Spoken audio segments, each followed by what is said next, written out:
උදුවප්පුර පසළොස්වක පොහෝ දිනයේදී මාතර තරුණ බෞද්ධ සමිතියේ ශාලාවේ පවත්වන විශේෂ ධර්මදේශනාව සඳහා මේ අවස්ථාවේදී මාතර තරුණ බෞද්ධ සමිතියේ ආරාධනය පරිදි මේ ස්ථානයට වැඩම කළා. මාතර වැලිවේරිය ශ්‍රී පුෂ්පාරාම පිරිවෙන් විහාර වාසී ශ්‍රී පුෂ්පාරාම පිරිවෙනේ පරිවිනාධිපති ශාස්ත්‍රපති පණ්ඩිත අවසරයි යටිගල ඥානසිරි හාමුදුරන් වහන්සේ පූජනීය ගරුකටයුතු හාමුදුරන් වහන්සේ ඉතා ගෞරවයෙන් මේ අවස්ථාවේදී පිළි අරගනිමින් පූජනීය ගරුකටයුතු ස්වාමින් වහන්සේට ධර්මදේශනාවට ආරාධනා කිරීමක් වශයෙන් සාදුනාදයක් පවත්වන්න සාදු කියන. මේ අවස්ථාවේදී මාතර තරුණ බෞද්ධ සමිතියේ ගරු ප්‍රධාන සභාපති එච්.එම්. නිහාල් ජයරත්න මෙතුමාගේ මඟ පෙන්වීම අනුව ආගමික අංශයේ ගරු ලේකම් ගාමිණී කුලතුංග මහත්මයා විසින් කරන ආරාධනාව අනුව මේ අවස්ථාවට වැඩම කළ පූජනීය ගරුකටයුතු යටිගල ඥානසිරි හාමුදුරන් වහන්සේට මෙතෙන් සිට ධර්මදේශනාව පැවැත්වීම සඳහා ආරාධනා කිරීමක් වශයෙන් සියලු දෙනාම මේ අවස්ථාවේදී ශබ්ද නගලා සාදුනාදයක් පවත්වන සාදු කියන. මේ අවස්ථාවේදී පුරාණ චාරිත්‍රානුකූලව පොල්තෙල් පහන දැල්වීමේ කටයුතු සඳහා අපි ගෞරවයෙන් ආරාධනා කරනවා මාතර තරුණ බෞද්ධ සමිතියේ ගරු ප්‍රධාන සභාපති නිහාල් ජයරත්න මෙතුමාට, ක්‍රීඩාංශයේ ගරු සභාපති ධම්මික එකඩුගමගේ මෙතුමාට, වගේම සීල සමාජානයේ යෙදෙන පින්වතුන් වෙනුවෙන් විශ්‍රාමලත් කාර්මික නිලධාරී ඒ සිල්වා මෙතුමාට, එවැගේම සිල් පිටස වෙනුවෙන් ශිරාණි හෙට්ටිආරච්චි මහත්මියට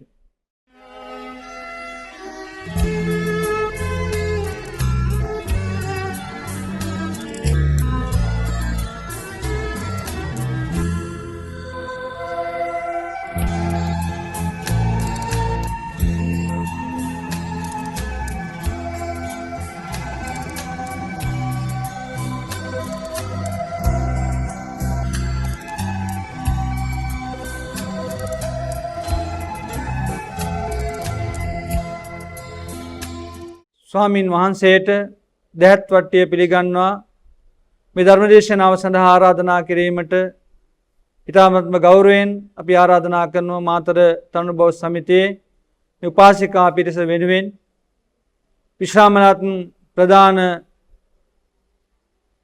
පෞල් සෞඛ්‍ය නිලධාරිණී W සමරවික්‍රම මෙතනියට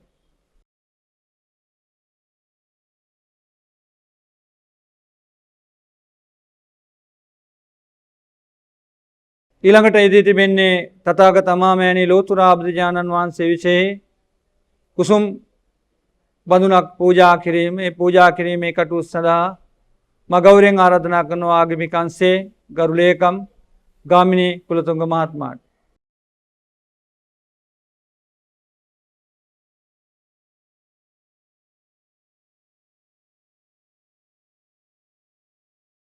මෙතෙන් සිට මාතර තරුණ බෞද්ධ සමිතියේ 84 වෙනි සංවත්සර නිමිත්තෙන් පැවැත්වෙන විශේෂ ධර්ම දේශනාව පැවැත්වීම සඳහා මෛත්‍රී ගෞරවයෙන් ආරාධනා කරනවා මාතර වැලිවේරිය ශ්‍රී පුෂ්පාරාම පිරිවෙන් විහාර වාසී ශ්‍රී පුෂ්පාරාම මහා පිරිවෙනේ පරිවිනාධිපති ශාස්ත්‍රපති පණ්ඩිත අවසරයි යටිගල ඥානසිරි ස්වාමීන් වහන්සේට समन्त चक्रवालेषु अत्रा गच्छन्तु देवता सद्धम्मं मुनिराजस्य सुनन्तु सग्ग मुक्खदं ධම්මස්සවෙන කාලෝ අයං භදන්තා ධම්ම ශ්‍රවණ කාලෝ අයං බදන්තා ධම්ම ශ්‍රවණ කාලෝ අයං බදන්තා නමෝ තස්සේ භගවතු අරහතෝ සම්මා සම්බුද්දස්සේ නමෝ තස්සේ භගවතු අරහතෝ සම්මා සම්බුද්දස්සේ නමෝ තස්සේ භගවතු අරහතෝ සම්මා සම්බුද්දස්සේ අප්පමාදෝ අමත පදං පමාදෝ මච්චුනෝ පදං අපමත්තාන මියන්ති යේ පමත්තා යතා මතාති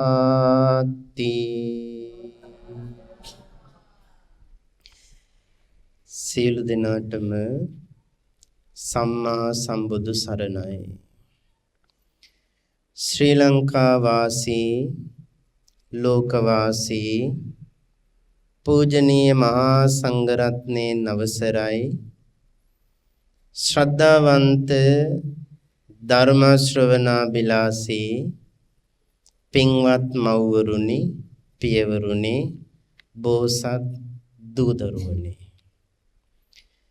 අද 2025 වර්ෂයේ අවසාන පුර 15ක පොහොය දවස සියලුම දෙනා මාතර කෝරළේ බෞද්ධ සමිතිය මාතර තරුණ බෞද්ධ සමිති මේ ධර්මශාලාවේ ධම්සභා මණ්ඩපයේ සිට සියලු දෙනාම බලාපොරොත්තු වෙන්නේ බණ ටිකක් අහන්න. අද මේ ධර්ම දේශනාව මුළු ලෝකයටම ප්‍රචාරය කරන ධර්ම දක්ෂිනාවක්.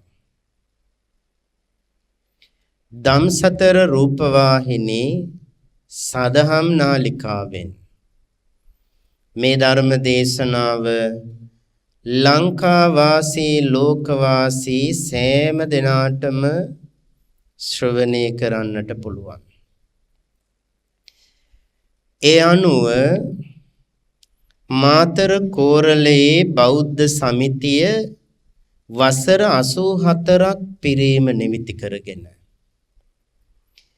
එහි ආගමික අංශය විසින් තමයි මේ ධර්ම දානය සංවිධානය කරන්නට යෙදුනේ. අපට ආරාධනා කළා ඒ වගේම සිල් සමාදන් වුණු උපාසක උපාසිකාවන්ට බුදුබණක් දේශනා කරන්නට.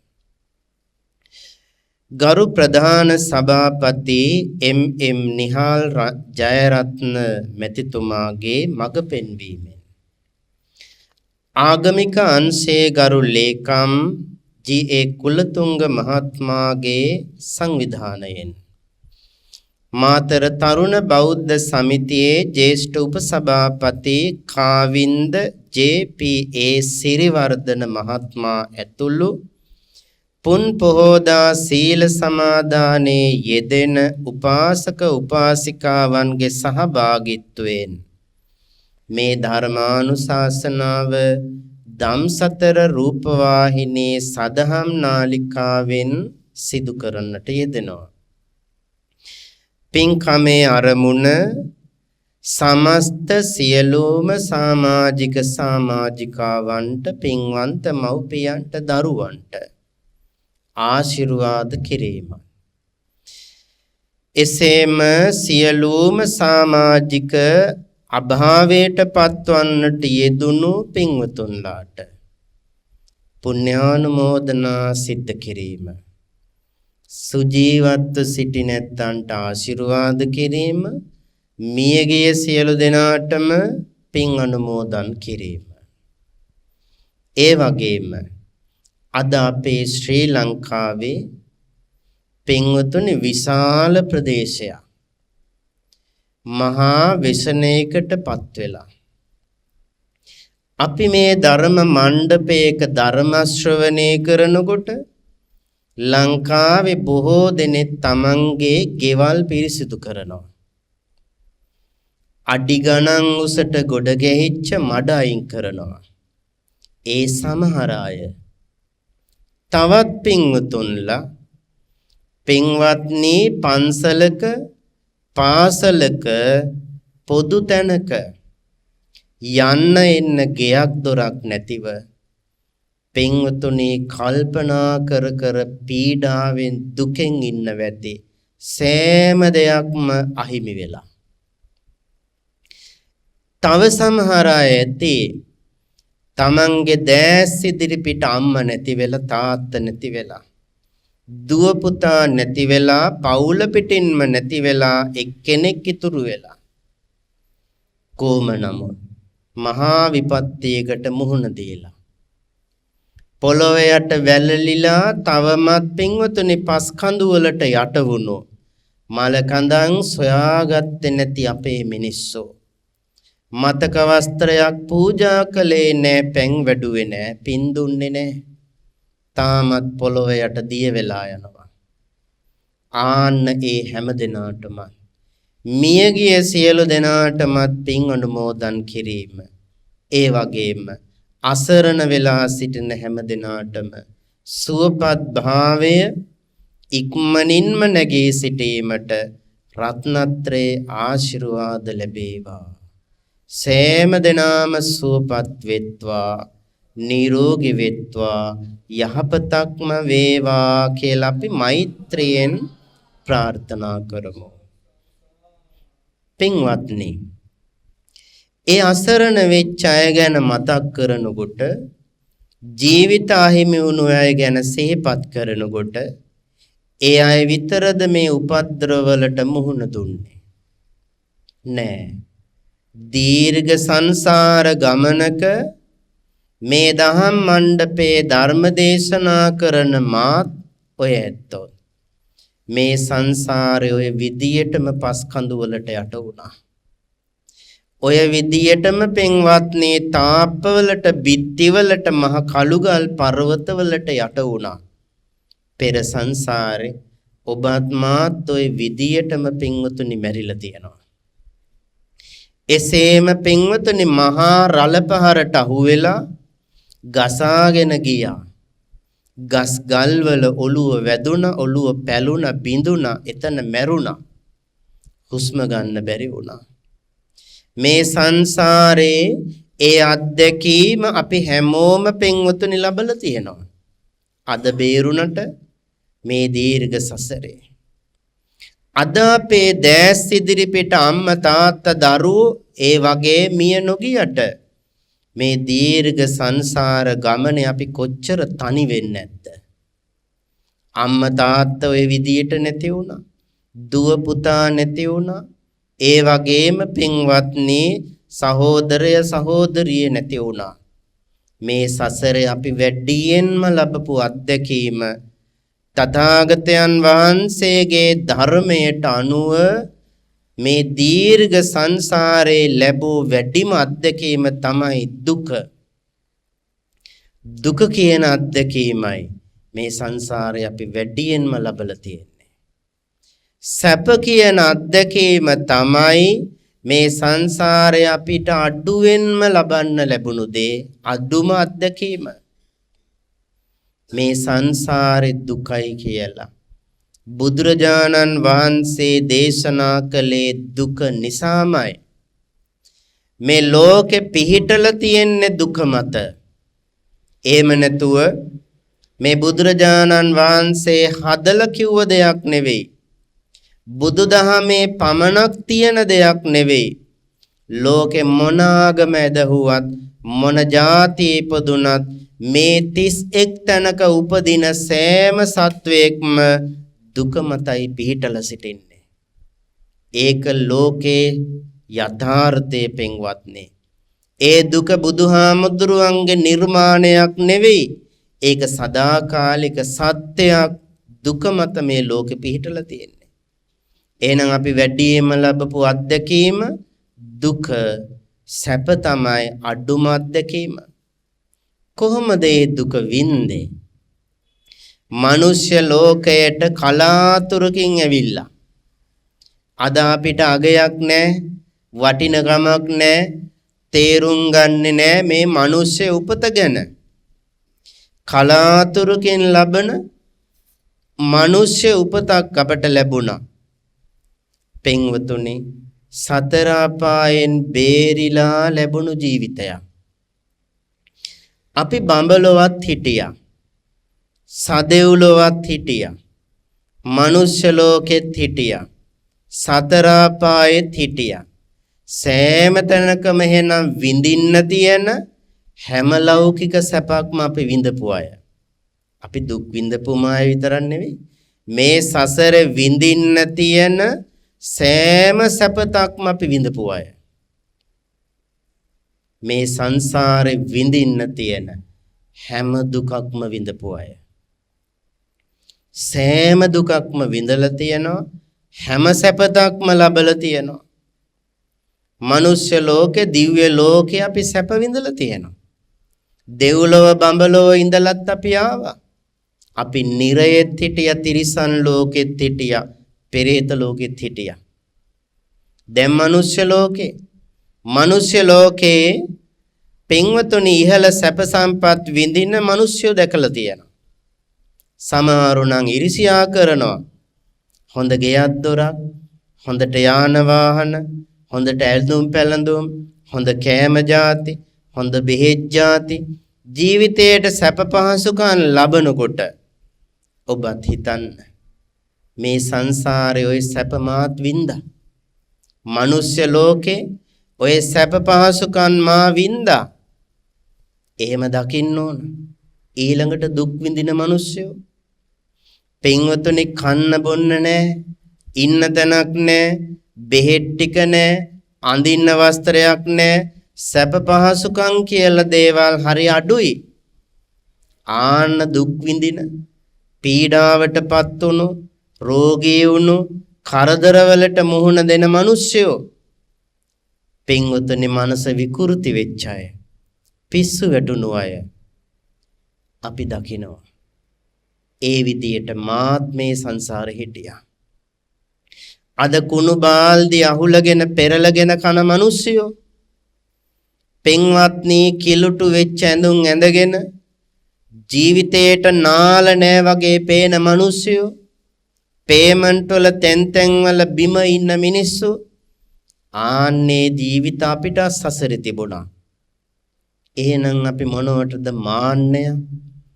අපි මොනවටද තව කෙනෙක්ගේ සැපතට ඊර්ෂ්‍යාවක්? ඔය සෑම සැපක්ම විඳලා, ඔය හැම දුකක්ම සසරේ අත්දැකීම් ලැබලා එන පිරිසක් නේ අපි. පින්වත්නි, එහෙනම් එහෙම ජීවිතයක් අපිට තියෙන්නේ. මේ මනුස්ස ජීවිතය අද මේ විදියට අපි ලබලා මේක අත්හරිනකොට ආයේ කොතනටද වැටෙන්නේ? මේ ජීවිතය අත්හරිනකොටම පින්වතුනි සතර අපායේ දොරටු තමයි විවර වෙලා තියෙන්නේ.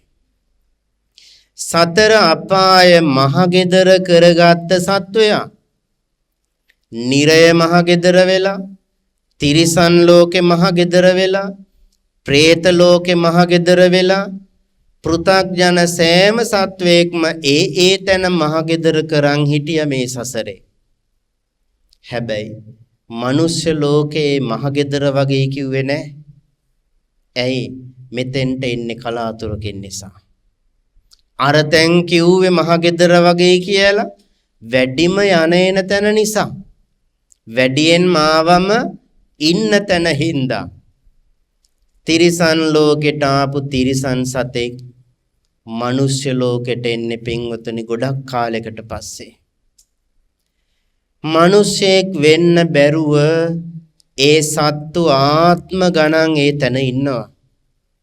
බල්ලෙකුට මිනිසෙක් වෙන්න ලේසි නෑ පින්වතුනි. ණයෙකුට පොළඟෙකුට විසගෝර සර්පේකුට ආයේ මිනිසෙක් වෙන්න ලේසි නෑ. තිරිසන් ලෝකේ තිරිසන් භවයක් ලැබපු සතෙකුට ආයේ මනුෂ්‍ය ලෝකෙට එනවා කියන එක හීනයක්. ඒ මනුෂ්‍යයාටයි වීරිය වඩන්න පුළුවන් ඔය සතර අපායෙන් බේරෙන්න. ඒ මනුෂ්‍යයාමයි උතන වරද්ද ගන්නෙ. මේන්න මෙතන වැරදුණු අය තමයි අර හතර අපාය පුරවල ඉන්නේ. මෙතන වැරදුණු අය. මනුෂ්‍ය ජීවිතේ වරද්ද ගත්ත අය. පස්පව් දස අකුසල් කරලා ජීවිතේ ප්‍රමාද වෙච්ච අය. ඒ නිසා ප්‍රමාද වෙන්න එපා. කුසලයට ප්‍රමාද වෙන්න එපා. කුසල් වඩන්න. හොඳට පින් කරන්න. පින් කරන එක නවත්තන්න එපා. පින්වතුනි මේ සංසාරේ අපි උපමා කළොත් මහා කරකස පාරක යන මිනිස්සෙක් කියලා හිතන්න. අවුරුදු ගාණක් පායලා වැහැලා නැහැ. ගස් කොළන් නැහැ. දූවිලි දෙපා පිච්චෙන අහසින් අවුවට පිච්චෙන මිනිස්සේ පයින් යනවා දුක් සහගත පීඩාකාරී ගමනක් අර වගේ කරකස පාරක. ඒ යන ගමන සැපයිද? ඒ යන ගමන හරි පීඩාකාරී. අවුව සැරයි දෙපා පිච්චෙනවා. හෙවණක් නැහැ. දූවිල්ල ඒ පාරක එළියට බහින්න හිතෙන්නේ නැහනේ. අවුව සැර දැක්කම මේ කියන්නේ ඊට වඩා වෙනස් වෙච්ච තැන. ආන්නේ පාර සංසාරේ කියලා හිතන්න. ඒ පාරක පයින් යන මිනිස්සු කොච්චර පීඩාවටපත් වෙලාද කියලා හිතන්න. පින්වතුනි ඒ පාරෙම යන්න පුළුවන් හොඳ අලුත් වාහනයක වායු සමීකරණය කරගත්ත වාහනයක පයින් යන්න පුළුවන්. අර පයින් වාහනයකින් යන්න පුළුවන් අර පයින් යන මිනිස්සයට වඩා සැප පහසුව. තේරෙනවද මම මේ කියන එක? එකම පාර යන විදිය වෙනස්. පයින් යන මිනිස්සයා බොහොම පීඩාකාරී ගමනක්. සැප පහසු වාහනයක ඒ පාරෙම යන්න පුළුවන් පීඩාව අවම කරගෙන. මේකෙන් කිව්වේ පින්වතුනි පින අඩු දුර්වල අය සංසාරේ යන්නේ ආන්නේ කරකස පොළොවේ වැටුණු පාරේ පයින් යන මිනිස්සයා වගේ. ඒ පාරෙම සැප පහසු වාහනයක අවම පීඩා සහිතව යන මිනිස්සේ පින්වතුනි සංසාරේ නම් එකයි. පින් කරගත්තත් පව් කරගත්තත් යන්නේ සසරේ. හැබැයි මුහුණ දෙන අත්දැකීම් වෙනස්නේ. පින් ඇති අය, දන් දීපු අය, කුසල් වඩපු අය පින්වතුනි මේ සංසාර ගමනේ නිවන් දකින්නකන් යද්දී සුව පහසුව ගමන් කරනවා. ආන්නේ එකයි පින ඕන. පින් තියෙන්න ඕන ජීවිතයකට. දන් දෙන්න ඕන. පින්වතුනි ඒ වගේ ගමනක සංසාරේ මේ අපි ඉපදෙමින් මැරෙමින් යනවා. කෙලවරක් නොපෙනෙන සංසාර ගමන. අපි මේ ලෝකෙට දෙන දේම තමයි අපට එන්නේ. අපි කරුණාව මෛත්‍රිය ලෝකෙට පැතිරෙව්වොත් අපට හතුරු හමු වෙන්නේ නැහැ. අපි වෛරය, ක්‍රෝධය, ද්වේෂය, තරහව නම් මේ ලෝකෙට මුදා හැරියේ අපට හතුරුමයි හමු වෙන්නේ. අපි ධර්මය නම් මේ ලෝකෙට දෙන්නේ අපට ධර්මයමයි හමු වෙන්නේ. අපි ඥානය නම් මේ ලෝකෙට දෙන්නේ අපට ඥානය ලැබෙනවා. කරුණාව මෛත්‍රිය නම් අපි මේ ලෝකෙට දෙන්නේ අපිට කාරුණිකය මුණ ගැහෙනවා. දුන්නු දේම පින්වතුනි අපි කරා එනවා. ඒ නිසා හැමෝම පින්වතුනි ඒ වටිනා ගුණ ධර්ම දියුණු කරන්න. වටිනා දේ පුරුදු කරන්න. මේ ජීවිතේ වරදින්න පුංචි වෙලාවයි යන්නේ. මේ ජීවිතේ වරදින්න මොහොතයි පින්වතුනි ගත වෙන්නේ. වැඩි කාලයක් ගත වෙන්නේ මේ ජීවිතේ වරදින්න. සුමේද කියන බුදුරජාණන් වහන්සේ දවස එක්තරා පුද්ගලයෙක් ගොඩක් පින් කරගත්තා. සුමේද බුදුරජාණන් වහන්සේගේ කාලේ. හැබැයි ඒ බුදුසසුනේ නිවන් දකින්න බැරි වුණා. ගෞතම බුද්ධ ශාසනය පවතිද්දී බුදුරජාණන් වහන්සේ වැඩ සිටින කාලයේ මේ දරුවා ධනවත් පවුලක ඉපදුනා. එකම දරුවා හැටියට. ධනවත් පවුලක එකම දරුවා විදියට ඉපදුනා.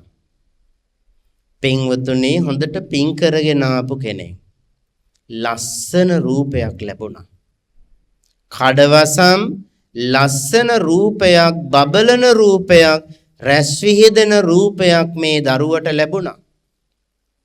ධනවත් පවුලක ඉපදුනේ එකම දරුවා. 16 වයසට අවුරුදු 16ක් වයසට ආවම සමාජයේ කැපී පෙනෙන චරිතයක්.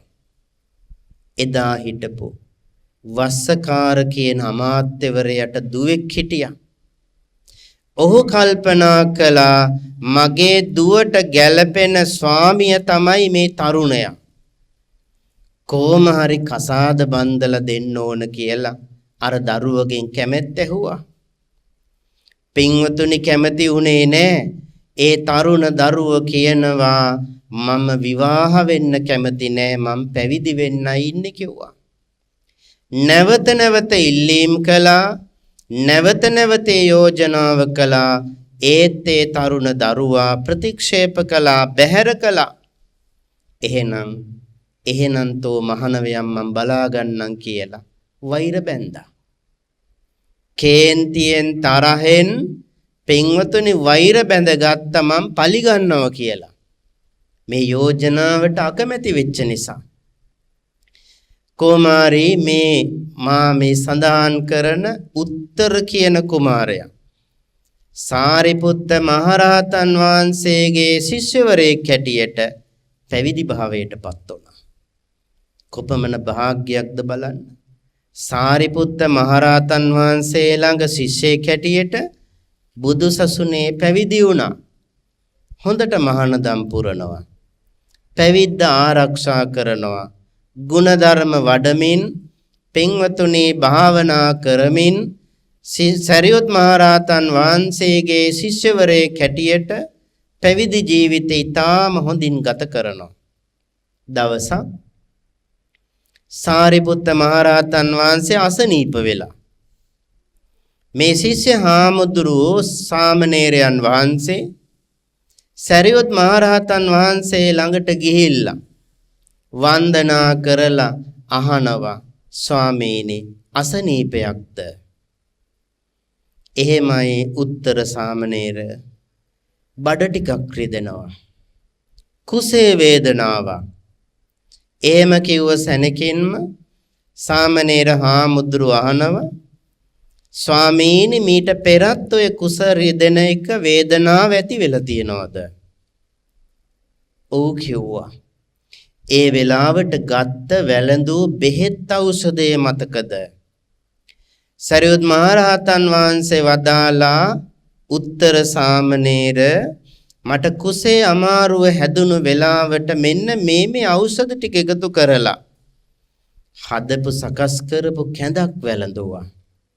බෙහෙත් ඖෂධයක් කැඳ දානයක් ලැබුණා. කැඳ ටිකක් වැළඳුවම සනීප වුණා කිව්වා. සාමණේරයන් වහන්සේ කියනවා එහෙනම් ස්වාමීනි මං උදෙන්ම පිණ්ඩපාතේ වඩින්නම් වෙනදටත් වඩා.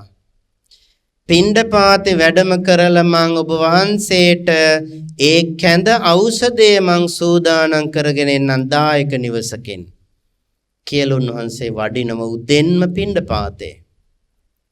කුමක් වෙනුවෙන්ද? තමන් වහන්සේ පැවිදි භාවයට පත් කළ ආචාර්යයන් වහන්සේගේ අසනීපය සුවපත් කරන්න. පිණ්ඩපාතේ වඩින්න පිටත් වෙලා පොකුණට වැඩලා මූණ අතපය සෝදාගෙන වඩින්න ඕන කියලා පාත්‍රයේ ගොඩින් තියලා පොකුණට බැස්සා. පින්වතුනි මැටියෙන් සකස් කරපු පාත්‍රය ඒක ගොඩින් තිබ්බා. දැන් උන්වහන්සේ මූණ අතපය සෝදන අතරේ පින්වත්නි එදා රාත්‍රී ගමට හොරු පැනලා ගෙවල් වලට වටිනා කියන බඩු භාණ්ඩ සොරකම් කරගෙන හොරු පලා යනකොට ගම්වැසියන් හොරුන්ගේ පස්සෙන් පන්නනවා. හොරු අල්ලන්න. දැන් මේ පුද්ගලයන් මේ සොරුන් දුවනව බේරෙන්න. තමන්ගේ අතේ තියෙන රන් භාණ්ඩ වටිනා කියන දේවල් තැන් තැන් වලට වීසි කර කර යන්නේ. එක පුද්ගලෙක් සොරාගත්ත රන් භාණ්ඩ ටිකක් අර හාමුදුරුවන්ගේ ගොඩින් තිබුණු පාත්‍රයට දාලා දිව්වා. මිනිස්සු දුවගෙන ආවා. පින්වත්නි වටපිට බලනකොට දැක්ක මුට්ටියක් වගේ තියනවා දෙයක්. ගිහින් බලනකොට පාත්‍රය ඇතුළේ තියෙනවා ඒ අයගේ නිවෙස් වලින් සොරාගත් රන් ආභරණ. මිනිස්සු තන් පැත්තකට වෙලා ටිකක් හැංගිලා බලන් හිටියා. කවුද මේ පාත්‍රයේ අයිතිකාරයා? දැන් ඒවිනි කියලා. ගොඩට ආවා උත්තර සාමණේරයන් වහන්සේ. පින්වතුනි සෙව්වේ නෑ, බැලුවේ නෑ, විමසුවේ නෑ, සොරෙක්ද කියලා ඇහුවේ නෑ. භාණ්ඩත් එක්කමයි අහුුනේ වට කරගෙන ගැහුවා. ගහලා පින්වත්නි නොමරා මැරුවා. සිවුර පෙනුනේ නෑ, හිස මුඩු කළ එක පෙනුනේ නෑ. පැවිද්දෙක් කිව්වට ඇහුවේ නෑ, මං හොරෙක් නෙවෙයි කිව්වට ඇහුවේ නෑ. වට කරගෙන ගැහුවා. ගහලා රජ්ජුරුව ළඟට අරන් ගියා. රජ්ජුරුව ළඟට අරන් යනකොට රාජ සභාවේ ඉන්නේ රජ්ජුරුව නෙවෙයි, අර වස්සකාර ඇමතිනේ ඉන්නේ. පින්වතුනි එදා වෛර බැඳගත්ත මිනිස්සයා මේ භික්ෂුන් වහන්සේ අඳුනගත්තා. මෙන්න දේවයන් වහන්සේ අපරාධකාරයෙක් අරන් ආවා. දරුණු හොරෙක් සිවුර පෙරෝගෙන හොරකම් කරනවා. එළි වෙනකන් ගෙවල් බිඳලා මොනවත් නොදන්න තාලෙට පොකුණේ මූණ සෝද හිටියා. මේන්න දේවයන් වහන්සේ හොරා මෙන්න භාණ්ඩත් එක්කම කියලා දුන්නා. පින්වතුනි හාමුදුරුවෝ කිව්වා මම නිවැරදි, මා පැවිද්දෙක්, මා සොරෙක් නෙවෙයි, මා බුද්ධ ශාසනයේ පැවිදි වෙච්ච කෙනෙක්. ඇහුවේ නෑ. නියෝග කළා උල තියලා මරන්න කිව්වා. උල තියලා මරන්න. පින්වතුනි මේ සාමණේර හාමුදුරුවෝ අරගෙන යන වදක ස්ථානයට උල තියෙන තැනට අරන් ගියා. ඒ වෙලාවේදී මේ හාමුදුරුවෝ බලන්න කල්පනා කළ දේ උල තියෙන එක ගැන නෙවෙයි හිතුවේ. ජීවිතේ බේරගන්න එක නෙවෙයි කල්පනා කළේ. අනේ මගේ ආචාර්යයන් වහන්සේ සාරිපුත්ත මහරහතන් වහන්සේගේ කුසේ වේදනාව තාමත් එහෙමම වෙන්නේ නැතේ. උන්වහන්සේට තාමත් බඩ රිදෙන වෙතේ. මම මේ පිණ්ඩපාතේ වඩින්න ආවේ උන්වහන්සේට කැඳ ඖෂධයක් සකස් කරගෙන යන්න. ඒත් මම නොකල වරදකට වැරදිකරුවෙක් වෙලා, සැකකරුවෙක් වෙලා උල තියන්න හදනවා. තමන් වහන්සේගේ ආචාර්යයන් වහන්සේ ගැන පින්වතුනි මෙනෙහි කරනකොට ඒ අරමුණු කරගත්ත මෙනෙහි කරන දේ සාරිපුත්ත මහරහතන් වහන්සේගේ දිවසට පෙනුණා. තමන්ගේ ශිෂ්‍යවරයන් වහන්සේ උල තියන්නයි සූදානම. සරියුත් හාමුදුරුවෝ ඉක්මනටම ලෞතුරා බුදුරජාණන් වහන්සේ හමුවට ගියා.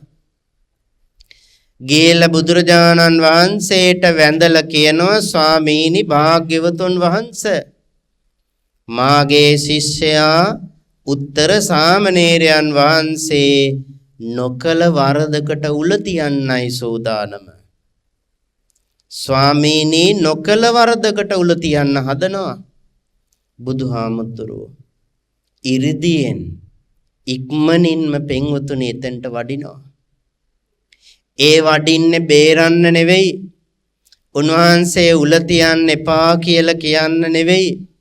ඒත් උන්වහන්සේගේ සංසාරෙම සුවපත් කරන්න.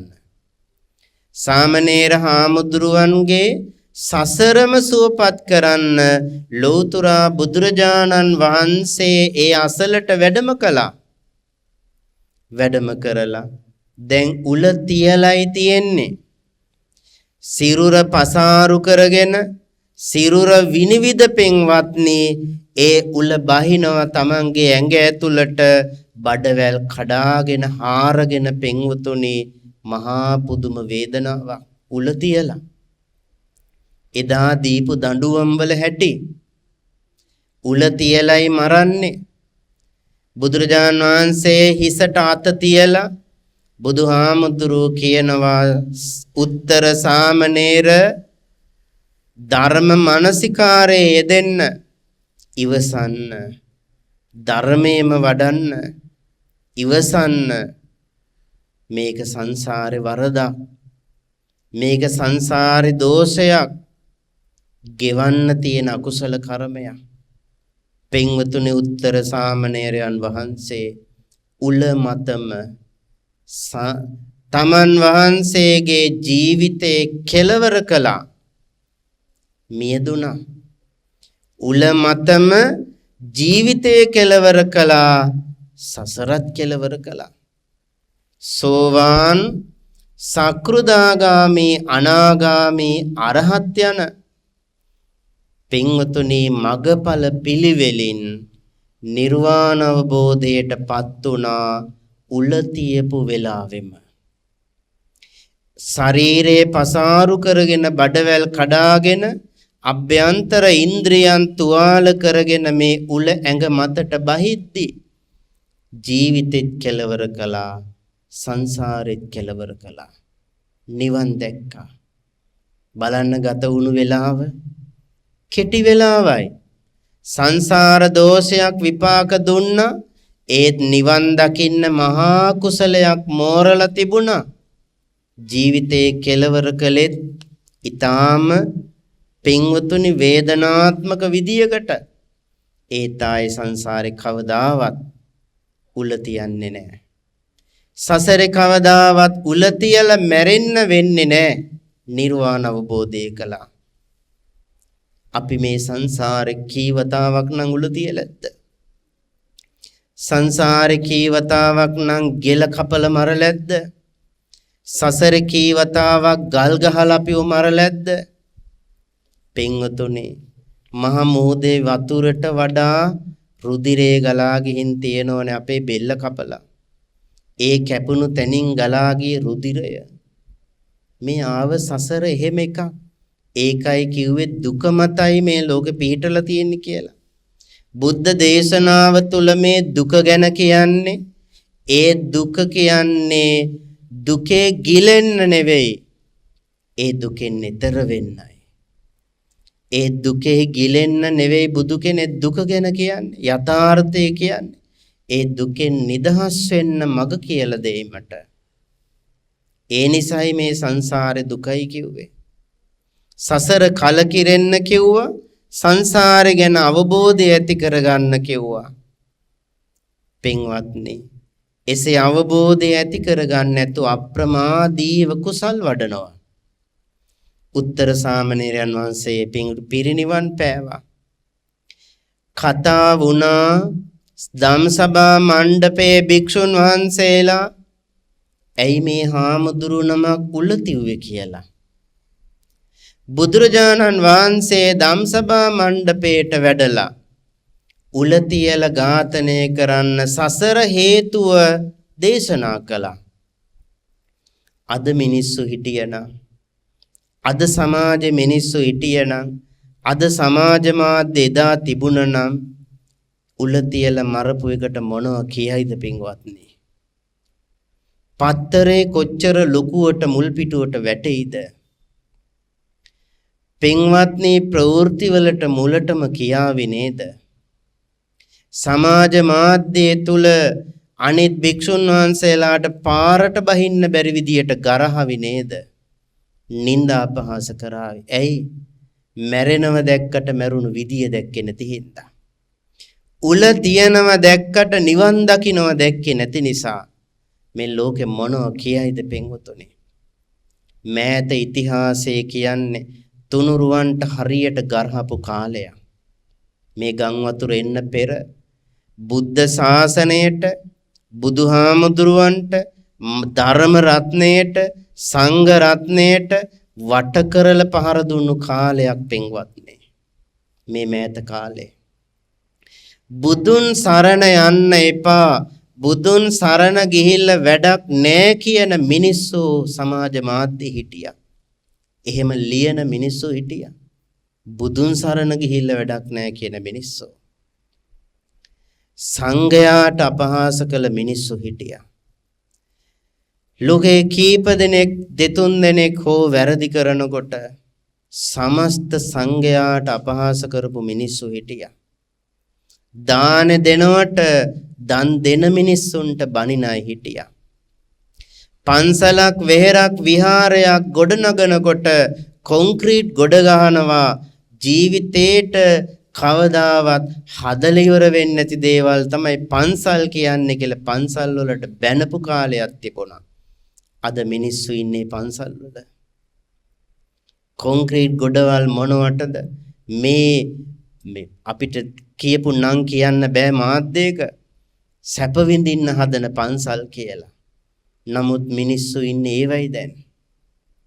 යන්න එන්න නැති ඉන්න තැනක් නැති මිනිස්සු නතරුනේ පන්සල් වල. ඉස්කෝලේක නතර වෙන්න පුළුවන්. ඒත් පන්සලක නතර වුණා කියන්නේ පින්වතුනි හාමුදුරුවෝ දායක ඇත්තොත් එක්ක කොහොම හරි කන්න දෙනවා. මේ රටේ පේනවනේ. කොහේ නැති වුණත් පන්සලක ඉන්න නැත්තන්ට හාමුදුරුවෝ කොහොම හරි කන්න දෙනවා දායකයෝ අල්ලගෙන. කවදාවත් දායක ඇත්තෝ අසරණ කලේ නෑ. අද ලොරි ගණන් බඩු පටවගෙන යන්නේ පළාත් වලට හාමුදුරුවෝ වැඩි පිරිසක්. වැඩිම ආධාර එකතුනේ පන්සල් වල, වැඩියෙන්ම දුන්නේ ආධාර පන්සල් වලින්.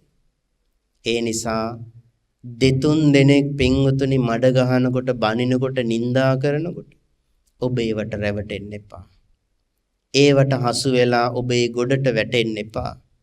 නිඳා කරන, අපහාස කරන මිනිස්සු අතර ඔබ නිඳා කරන කෙනෙක් නොවි ඉන්න.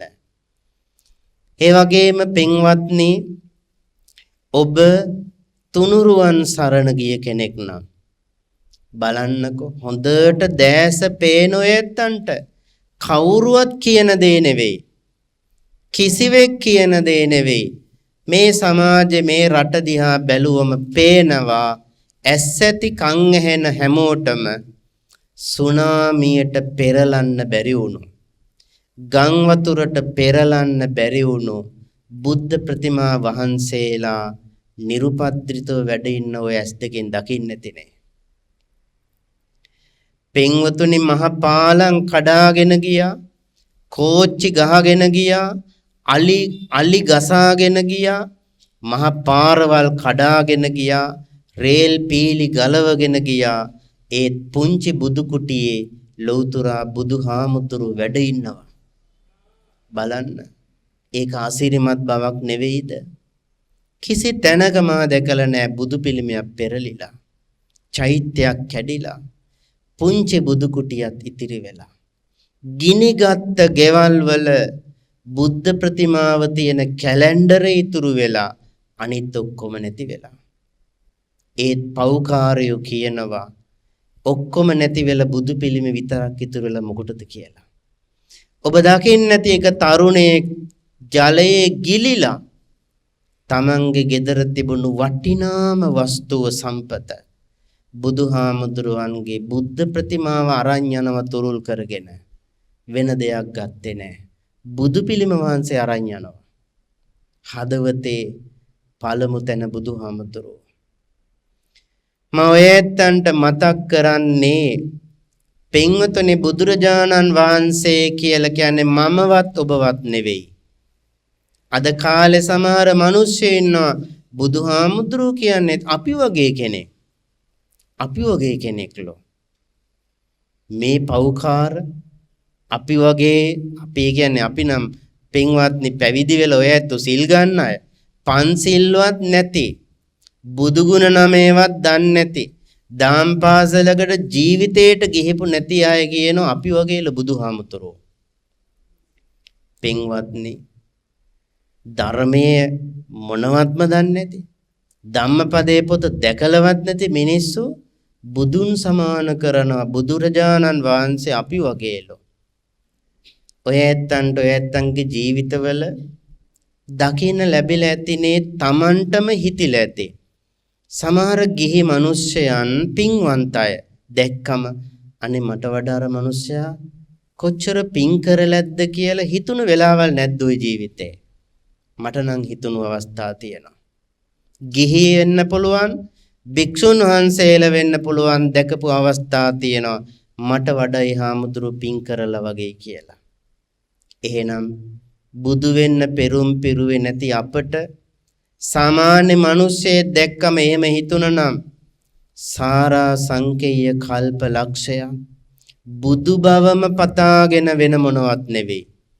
බුදු බව පතාගෙනම ඇසිස්මස් ලේ දන් දුන්නු පෙරුම් පුරුපු මේ මනුෂ්‍ය රත්නය කොයි තරම් ශ්‍රේෂ්ඨද? උන්වහන්සේගේ බලය, ප්‍රාතිහාර්ය, ඉරිදි බලය, ඥාන බලය පින්වතුනි මේ ලෝකේ කිසිවෙකුට සමාන කරන්න බෑ. ඒ නිසා ඒ අසිරිමත් බුද්ධ ශාසනයට උන්වහන්සේ වෙනුවෙන් සකස් වෙච්ච දෙයකට මේ ජල පහරකට පෙරලන්න බෑ පින්වත්නි. සුලි සුළඟකට පෙරලන්න බෑ. ගහට කොළට වතුරට දැනෙන බුදු ගුණ නොදැනෙන මිනිස්සුත් ඉන්නවා. එදත් හිටියා. අදත් එහෙමයි. ඊළඟට දැන් කතා වෙනවා ධම්සභා මණ්ඩපේ මේ උත්තර සාමණේරයන් වහන්සේ උල තිබ්බේයි කියලා. ඔන්න පත්තරේට දැම්මත් ප්‍රවෘත්ති වලට ගියත් පින්වතුනි නිවන් දකින්නව දැක්කේ නෑ උල තියනව විතරනේ දැක්කේ.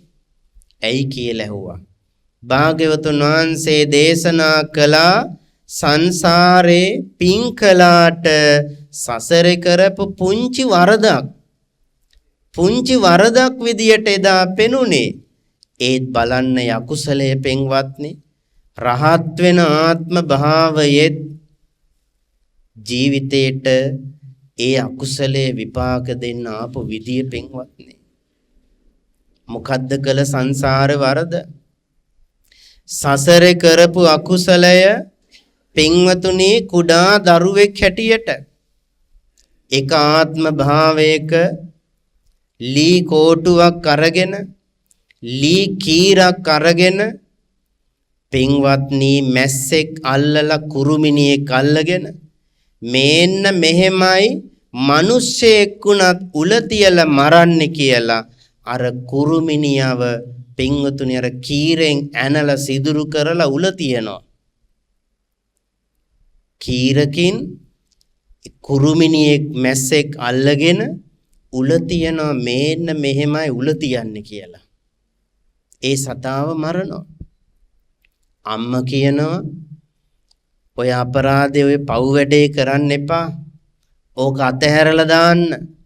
ඔය පාප කර්ම කරන්න එපා කියලා අම්මා අවවාද කරනකොට අම්මගේ කට වහනවා. මොනව කියලාද? අම්මා පාඩුවේ අම්මගේ වැඩක් බලාගන්න කට වහගෙන මට ඕන දේ කරන්නේ. මට ඕන දේ කරන්නේ අම්මා පැත්තකට යන්න කට වහගෙන කියලා අම්මගේ කට වැහුවා. අම්මට අකීකරුණා. අම්මා කියන දේ ඇහුවේ නැහැ. ඒ වචන විශ්වාස කළේ නැහැ. පාප කර්මයක් කියලා කිව්වට ඇදහුවේ නැහැ. පින්වතුනි ඒ අකුසලය ආවනේ සසරේ ලුහු බැඳගෙන. අම්මගේ අදහසට එකඟ වුණේ නැහැ. ගරු කළේ නැහැ. ඒ වචන බැහැර කළා. ඒ පව එහෙමම කළා. බලන්නකෝ ඒ අකුසලේ විපාක දුන්නු විදිය. පින්වතුනි උල තියලා ඝාතනය කළා කියන එක විතරක් නෙවෙයි. ඒ වචන විශ්වාස නොකිරීමට ඒ අම්මගේ අදහස් වලට එකඟ නොවීමට පින්වතුනි උන්වහන්සේ පැවිදි භාවයට පත් වෙලා සිටිද්දී මේ හොරෙක් කියලා පහර දෙනකොට වළක්වන්න කෙනෙක් හිටියේ නෑනේ. වළක්වන්න කෙනෙක් හිටියේ නෑ. ඔය හිස මුඩු කරපු කෙනෙක්, ඔය කසාවතක් දරපු කෙනෙක්, ඔය හාමුදුරුව නමක්, ඔය හාමුදුරුව හොරකම් කරන්නේ නැතුව ඇති කියලා ඉදිරිපත් වෙන්න අර වටකරම් පහර දෙන මිනිස්සු අතර කෙනෙක් හිටියේ නෑනේ. කවුරුවත් හිටියේ නෑ. ඔහුට විරුද්ධවයි ඔක්කොම හිටියේ. රජ්ජුරුව ළඟට ගියාම දඬුවම තීරණය කරනකොට මා පැවිද්දෙක් මම හොරෙක් නෙවෙයි කිව්වට ඇහුවේ නෑ. එතන එක මිනිස්සෙක් හිටියනම් මේ හොරෙක් නෙවෙයි පැවිද්දෙක් කියන්න බේරන්න තිබුණා. ඇයි බේරන්න එහෙම කෙනෙක් නොසිටියේ? අම්මගේ වචනයට අකීකරුණානේ. ඒ වචනයට වටිනකම් දුන්නේ නෑනේ, කියන දේ ඇහුවේ නෑනේ. අදත් ඒක එහෙමම වුණා. මං දැක්ක මේ ගංවතුර වෙලාවේ එක තරුණයෙක් ගෙදරකට පින්වතුනි හොරකමට පැනලා මිනිස්සු පහර දෙනවා වට කරගෙන 100ක් විතර ඇවිල්ලා. හොරා අල්ලගෙන 100ක් විතර වට වෙලා පාරේ යන මිනිස්සුත් ඇවිල්ලා හොරෙක්ද කියලා අහලා ගහනවා. ඒ කියන්නේ මේ තමන්ගේ දෙයක් හොරකම් කරලා නෙවෙයි, පාරේ යද්දි නවත්තලා ඇවිල්ලා මෝ හොරෙක්ද කියලා ගහනවා. එතන එක මිනිස්සෙක් හිටියා. දැන් ඇති ගැහුවා ඕක මැරේවි කියලා කියන කෙනෙක් හිටියා. දැන් ගැහුව ඇති ඔය මිනිහ මැරිලා යයි කියලා කියන්න අත දාලා බේරන්න කෙනෙක් හිටියා ඒ ගහන මිනිස්සු අතරේ. ඒ මිනිස්සයා කියන දේ අනිත් අය ඇහුවනේ. මැරුවේ නෑ, නීතියට ගෙනිච්චා. මේ උත්තර සාමණේරයන් වහන්සේ හොරෙක් නෙවෙයි කියන්න කෙනෙක් හිටියේ නෑ. බලන්න කර්මය කියනගෙන හැටි, සකස් වෙවි එන හැටි. ඒ නිසා හරි පරිස්සම් කරගන්න ඔය මනුස්ස ජීවිතේ. මෙතනයි වරදින්නේ. මෙතනයි වැරදුනොත් සතර අපායටම අරන් යන්නේ. මෙතනයි පින්වතුනි මහාන වෙන්න පුළුවන්. මෙතන ඉඳගෙනයි දන් දෙන්න පුළුවන්. මේ මනුස්ස ලෝකේ ඉඳගෙනයි සිල් රකින්න පුළුවන්. මේ මනුස්ස ලෝකේ ඉඳගෙනයි සතර අපායට නොවැටි දෙව්ලොව මනුලොව ඉපදෙමින් නිවන් දකින්න වීරය වඩන්න පුළුවන්. අනිත් කිසි තැනක බෑ. තිරිසං සතෙකුට ධර්ම අවබෝධය ලබන්න බෑ. මේ ධම්සභා මණ්ඩපේ ඉඳන් බණ ඇහුවත් තිරිසනෙක් ඉවර වෙනකන් ඇහුවත් ධර්ම දේශන අවසාන කෙලවරේ මොනවත් නැහැ. කිසි දෙයක් නැහැ. ආයෙත් ඒ සත්තුම විදියට උපදිනවා. මේ සංසාරේ දුකයි කියලා නිදහස් වෙන්න ඊතර වෙන උත්සාහයක් වඩනවද සත්තු? නෑ. එහෙම වීරයක් වඩන්න හිතෙන්නේ නෑ. එහෙනම් මිනිස්සයා වුණත් පින්වත්නි ධර්මය නැති වුණාම තිරිසන්නු වගේ වෙයි. බුදුරජාණන් වහන්සේ වැඩ ඉන්න කාලේ මනුෂ්‍ය ලෝකේ පරමායුෂ අවුරුදු 120ක් තිබුණා. 120ට වඩා වැඩ හිටපු රහතන් වහන්සේලා හිටියා. 2600ක් ගත වෙනකොට දැන් භාගයක් අඩුයිනේ ආයුෂ. ඔය ඇත්ත හිතන්න. තව අවුරුදු 1000ක් ගත වෙද්දී දැන් පරමායුෂ 70 නම් තව 1000කින් 50ක් විතර අඩු වෙයි පින්වතුනේ. එතකොට මිනිස්සයාගේ පරමායුෂ අවුරුදු 10 15 20ට විතර ලං වෙයි. ආන්නේ කාලයේදී මිනිස්සු කොහොම ඉඳීද පින්වත්නි? අදත් තුනුරුවන් විශ්වාස නොකරන ගරහණා ඉන්නවා. අදත් බුදුගුණ බුදුරජාණන් වහන්සේගේ බුදුගුණයට ගුණමකු මිනිස්සු ඉන්නවා. ඒ මහා පුරුෂ උත්තමයාගේ ගුණය කියන්න අකමැති මිනිස්සු ඉන්නවනේ. බුදුගුණයට ගුණමකුයි. ගුණමකු කියන්නේ ගුණමකා දානවා. නිකම් මිනිස්සෙගේ නෙවෙයි බුදුරජාණන් වහන්සේගේ බුදුගුණයට ගුණමකු මිනිස්සු ඉන්නවා. බුදුහාමුදුරන්ගේ ගුණයක් හැටියට දකින්න බැරි මිනිස්සු. ආන්නේ අය අතර ඔය ඇත්ත බණ අහන්න වෙනස් වෙන්න. ශ්‍රද්ධාවම බලවත් කරගන්න. තව අවුරුදු 1000ක් විතර යද්දී මිනිස්යා ගුණ ධර්ම වලින් පිරිහිලා යනවා. අකුසල් බලවත් වෙනවා. ආයුෂ අඩු වෙනවා. අද නම් තාත්තා අම්මා දරු පැටියේ බී කරනකම් බලාගෙන ඉන්නේ. කොයි වෙලාවේද අනේ මේ දරු පැටිය මගේ තුරුලට ගන්නෙ. මගේ පපු තුරුලට මේ දරු පැටිය කොයි වෙලාවේද ගන්න කියලානේ බලන් ඉන්නේ. තව කාලයක් ගියාම තාත්තා බලන් ඉන්නේ දරුවා පපු තුරුලට ගන්න නෙවෙයි. ලේ පෙරි ඒ දරුවගේ මාංශ කන්න. ඒ තැනට අධර්ම රාගය, විෂම ලෝභය, මිත්‍යා ධර්ම බලවත් වෙලා, කෙලෙස් බලවත් වෙලා අද ඔය ඉන්න මිනිස්සයා විකෘති වෙනවා. ඒ යුගය ඉදිරියට උදා වෙන්නේ. ආන්නේ නිසා අප්පමාදෝ අමත පදං පමාදෝ මච්චුනෝ පදං අප්පමත්තාන මීයන්ති යේ පමත්තා යතාමතා. සීල සමාධි ප්‍රඥා වඩන්න ප්‍රමාද වෙන්නේ නැතුව, ඒ සීල සමාධි ප්‍රඥා වඩන අය, කුසල් වඩන අය පින්වතුනි සංසාරේ ජය ගන්න වීරිය වඩන අය. එසේ නොකරන අය ජීවත් උනත් මලකඳන් වගේ කියුවා. එහෙම අය ප්‍රමාද වෙච්ච අය කුසලයේ ජීවත් උනත් මලකඳන් වගේ. එහෙනම් මලකඳන් නොවි සීල සමාධි ප්‍රඥා වඩන, කුසල් පුරන, බුදු දහම සරණ ගිය, තුනුරුවන් සරණ ගිය ශ්‍රේෂ්ඨ උතුම් බෞද්ධයෙක් හැටියට චතුරාර්ය සත්‍ය ධර්මය අවබෝධ කරගෙන මේ සංසාර දුකින් නිදහස්ව අමා මහ නිවනින් සැනසෙන්නටම මේ ධර්මානුශාසනාව උපකාර වේවා කියලා සාදු කියන්න. පින්වත්නි, ඊටාම ශ්‍රද්ධාවෙන් ගෞරවයෙන් අද 2025 වර්ෂයේ අවසාන පොය දවස අපේ අම්මලා තාත්තලා මේ පුංචි දූ දරුවෝ, තරුණ දූ දරුවොත් එක්ක මාතර තරුණ බෞද්ධ සමිති ශාලාවේ අද ධර්ම මණ්ඩපයක් කරලා දම්සතර රූපවාහිනී නාලිකාව මේ ස්ථානයට ගෙන්වාගෙන ඔබත් ධර්ම ශ්‍රවණය කරමින් මුළු මහත් ලෝක වාසීන්ටම බුදුබණ පදයක් ශ්‍රවණය කරන්න ඉඩ හදලා දුන්නා. ධර්ම දානයක් සිදු කළා. මේ ධර්ම දක්ෂිනාව සිදු කිරීමේ අරමුණ මාතර කෝරළේ බෞද්ධ සමිතිය පිහිටවලා වසර 84ක් පිරීම නිමිති කරගෙන එහි ආගමික අංශය විසින් තමයි සංවිධානය කළේ.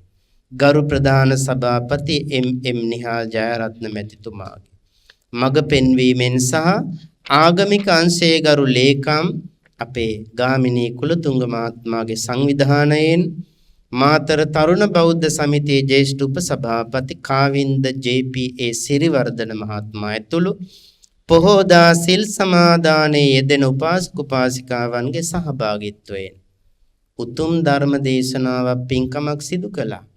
මේ රැස් කරගත්ත පින් කුසල් සුජීවත්ව සිටින හැම දිනාටම ආශිර්වාද වේවා. අභාවයටපත් සියලුම සමාජික සමාජිකාවන්ට සංසාර දුකින් එතර වෙන්න උපකාර වේවා. ධර්ම දේශනාව ශ්‍රවණය කළ සෑම දිනාටම දේශනා කළ අපටත් දම්සතර රූපවාහිනී කාර්ය මණ්ඩලයේ පින්තුන්ලාට සියලු ලංකා වාසී ලෝක වාසී හැම දිනාටම ධර්ම අවබෝධයම වේවා. අමා මහ නිවන් සුව ලැබේවා. ආකාසට්ටා ච බුම්මට්ටා දේවා නාග මහිද්దికා පුඤ්ඤන්තං අනුමෝදිත්වා චිරං රක්칸තු ලෝක සාසනං චිරං රක්칸තු දේශනං චිරං රක්칸තු ත්වං සද්ධා ඉදං මේ ඥාතීනං හෝතු සුඛිතා හොන්තු ඥාතයෝ ඉදං මේ ඥාතීනං හෝතු සුඛිතා හොන්තු ඥාතයෝ ඉදං මේ ඥාතීනං හෝතු සුඛිතා හොන්තු ඥාතයෝ ධර්ම ශ්‍රවණේ කිරීමෙන් ලබන ලද උතුම් කුසලානිසංස බලයෙන් මියගිය ඥාතීන්ටත් ඔබ අප සෑම දිනාටමත් උතුම් අමා මහ නිවන් සුවයම අවබෝධ වේවා.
මාතර තරුණ බෞද්ධ සංගමේ සීල සංගමයේ විසින් සංවිධානය කරන සුවිශේෂ වැඩසටහනක් වුණු ඒ දම් සතර රූපවාහිනී විකාශය සඳහා අප සීල සංගමේ සමාජික සමාජිකාවන්ගේ ගෞරවනීය ආරාධනාව පරිදි මේ ස්ථානයට වැඩම කරන්නට යෙදුණු මාතර පුෂ්පාරාම විහාර පරිවේනාධිපති විචිත්‍ර ධර්ම කතික රූපවාහිනී ගුවන්විදුලි විචිත්‍ර ධර්මදේශක නම කීමට අවසරයි.